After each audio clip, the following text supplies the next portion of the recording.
السلام علیکم ورحمۃ اللہ۔ پیارے دوستو، آج ہم بات کریں گے قرآن پاک کی بہت ہی بابرکت صورت یعنی سورہ محمد کے بارے میں کہ اس کے پڑھنے کے کیا کیا فائدے ہیں۔ ہر انسان چاہتا ہے کہ وہ ایک پرسکون زندگی گزارے، ہر انسان چاہتا ہے کہ اس کی زندگی سے تمام پریشانیاں ختم ہو جائیں۔ یاد رکھیے دوستو، رزق دینے والی ذات صرف اور صرف اللہ رب العزت کی ہے، لیکن اللہ پاک نے انسانوں کی ہدایت کے لیے ایسی بابرکت کتاب عطا فرمائی یعنی قرآن مجید کے جس کے اندر تمام روحانی و جسمانی بیماریوں کے لیے نسخہ شفا ہے۔ قرآن مجید ایسی بابرکت کتاب ہے کہ جس کے پڑھنے سے انسان کو بے شمار فائدے حاصل ہوتے ہیں۔ قرآن مقدسہ پڑھنے کی برکت سے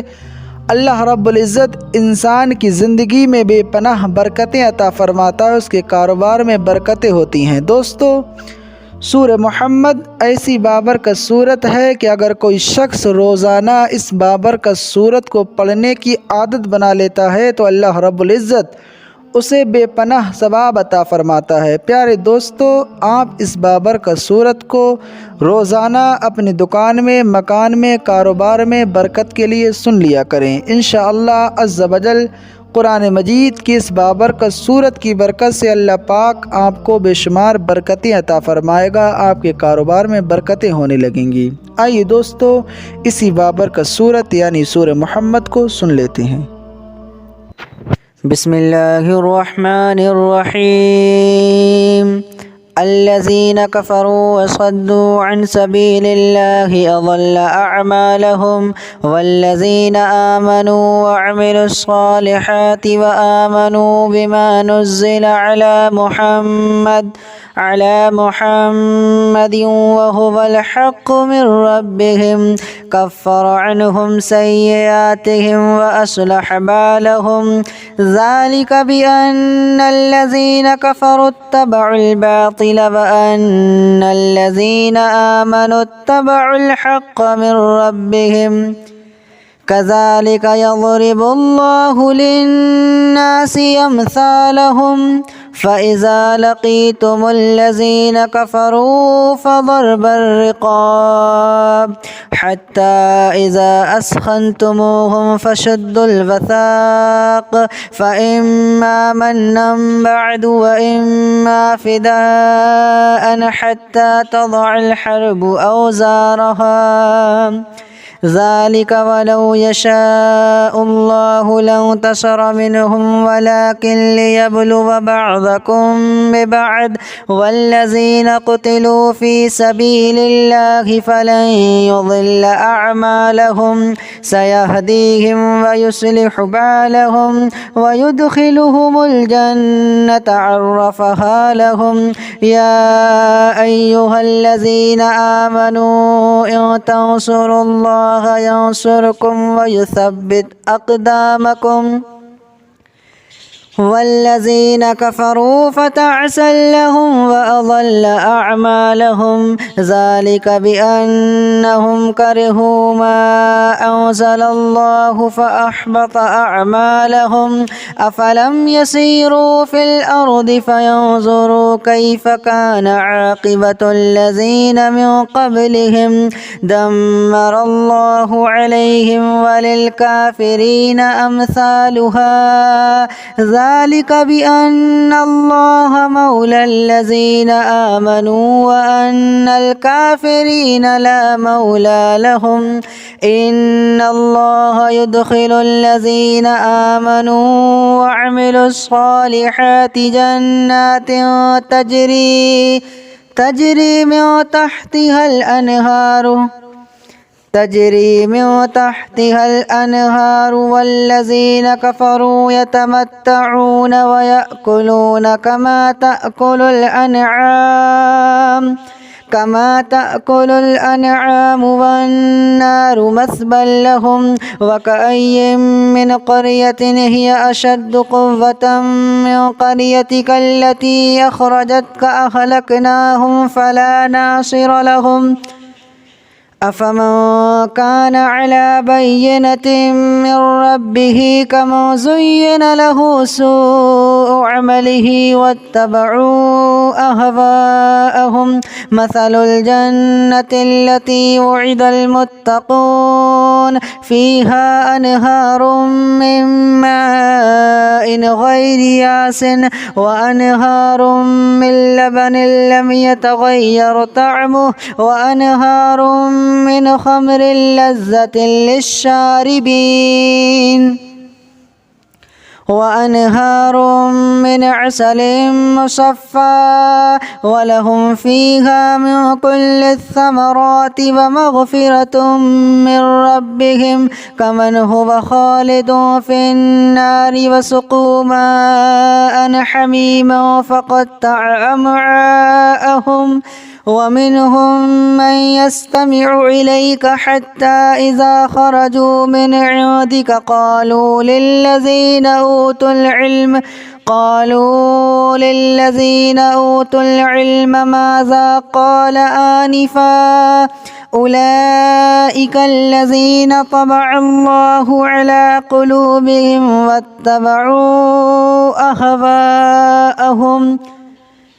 والذين اهتدوا زادهم هدى وآتاهم تقواهم فهل ينظرون إلا الساعة أن تأتيهم بغتة فقد جاء أشراطها فأنى لهم إذا جاءتهم ذكراهم فاعلم أنه لا إله إلا الله واستغفر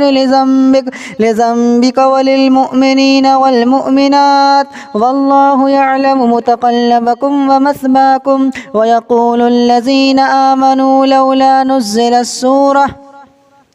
فإذا أنزلت سورة محكمة وذكر فيها القتال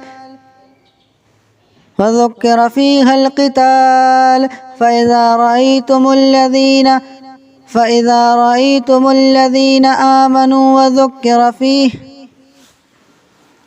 فاعلم أنه لا إله إلا الله واستغفر لذنبك وللمؤمنين والمؤمنات والله يعلم متقلبكم ومثواكم ويقول الذين آمنوا لولا نزلت سورة فإذا أنزلت سورة محكمة وذكر فيها القتال رأيت الذين في قلوبهم مرض ينظرون إليك نظر المغشي عليه من الموت فأولى لهم طاعة وقول معروف فإذا عزم الأمر فلو صدقوا الله لكان خيرا لهم فهل عسيتم إن توليتم أن تفسدوا في الأرض وتقطعوا أرحامكم أولئك الذين لعنهم الله فأصمهم وأعمى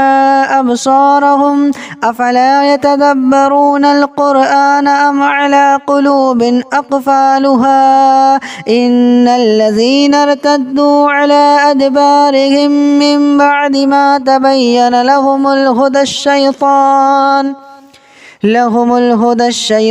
سول لهم وأملى لهم ذلك بأنهم قالوا للذين كرهوا ما نزل الله سنطيعكم في بعض الأمر والله يعلم إسرارهم فكيف إذا توفتهم الملائكة يضربون وجوههم وأدبارهم ذلك بأنهم اتبعوا ما أسخط الله وكرهوا رضوانه فأحبط أعمالهم أم حسب الذين في قلوبهم مرض أن لن يخرج الله أضغانهم